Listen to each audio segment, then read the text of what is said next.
It's March 16th. Happy birthday, James Madison. Welcome, one and all. I am Phil KOE, joined by my indomitable broadcast partners. Chicken. Tony fucking G. Like, share, subscribe. This is our toast and tribute to every U.S. president.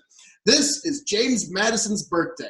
He was known as the father of the Constitution.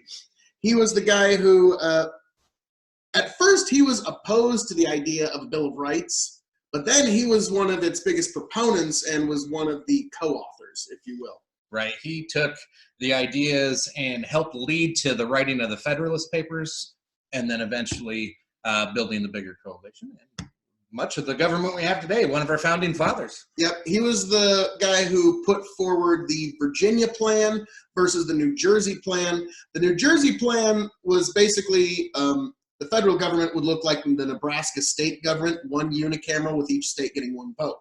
The smaller states like New Jersey loved that.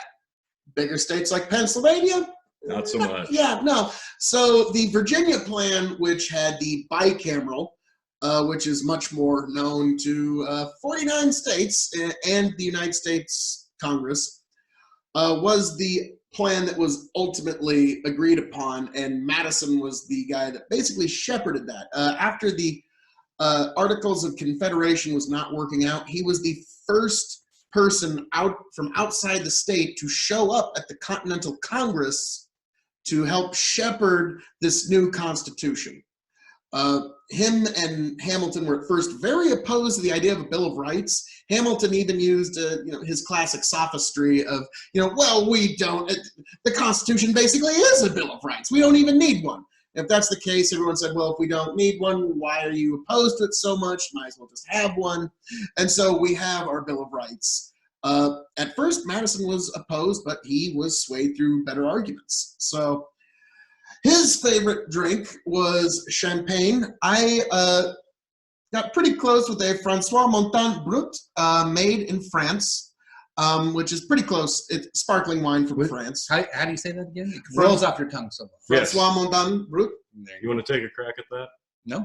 Okay. No, I'm good. Francois Montant Brut. Montant Yeah. Brut. Brut. Brut. Now, a lot of people. Oh my God. Now, a lot of people. Are we going to put an eye out with this? So this obviously is not a traditional cork. Nope. I was getting so ready to. No. Okay. It's a twisty.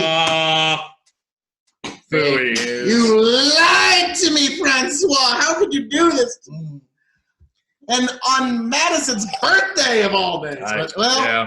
He did love himself some sparkling wine. And sparkle it France. up. Sparkle me up, baby. Okay. No. Does it Save yourself some. Does it sparkle? Well, I mean, it says sunshine. Does that sparkle with everybody? Okay, yeah.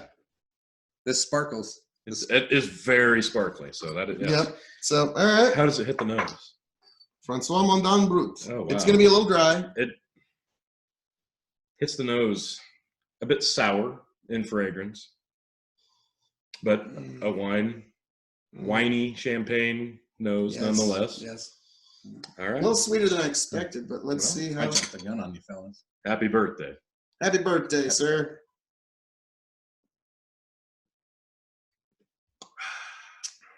Very sparkly, bubbly, dry indeed. A little bit of the bubbly. Semi-sweet. Yep. Very So semi-sweet. for those like me, when you do have Martini a champagne or a sparkling wine, usually it's cheap because it's a holiday and you really don't care and you're not going to invest. Yep. So you're probably comparing it to something like Andre or Yep. some of those cheaper champagnes.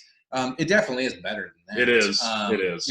It tastes just like, that's probably how I'd put it, is like an Andre Brut, but it's sweet aftertaste. A crisper, sweeter, yeah. Yeah, it's almost like a citrusy. Better quality flavor. Yeah, there is a citrusy sweetness. Not to it. bad for a dry. I'm not big on dry, but yeah, it was better than I expected, honestly. So, gentlemen, I suppose in terms of sparkling wine, 1 to 5 stars. 3. I don't have a ton to compare Yeah. to. I've never wasted a ton of Yeah. money on it, but I don't know what I have. Like, I'm sure there's a lot better out there. So I'd give it, to be fair, 3.5. It's way better than the cheap stuff. Yeah. You know, an Andre, I'd give like a 1. So 3.5. That's fair. Comparison wise, I like that stuff. I'm a bit more into the wines and the sparkling wines. I'm going to give this a 1.75. Okay. Well, So- now we know. Yeah. Now we know. So my expectations are low. Mhm. How about that, folks? And this is comparable to what he would have drank. Right. So there you go. Yes. I mean, let's be honest, the sparkling wines of those times, like to get this much carbonation into a bottle would have been a large accomplishment. Yeah. Monumental task. And then it would have had to come across the Atlantic and then to arrive here. So a president having a taste in champagne was an expensive taste. But, you know, if you're the commander-in-chief, it should come with at least a tiny bit of creature comfort, one would think. But, well, father of our Constitution, sir, as I'm known to say, all that being said, like, share, subscribe, folks. Thank y'all. Happy birthday, Mr. President. Happy birthday.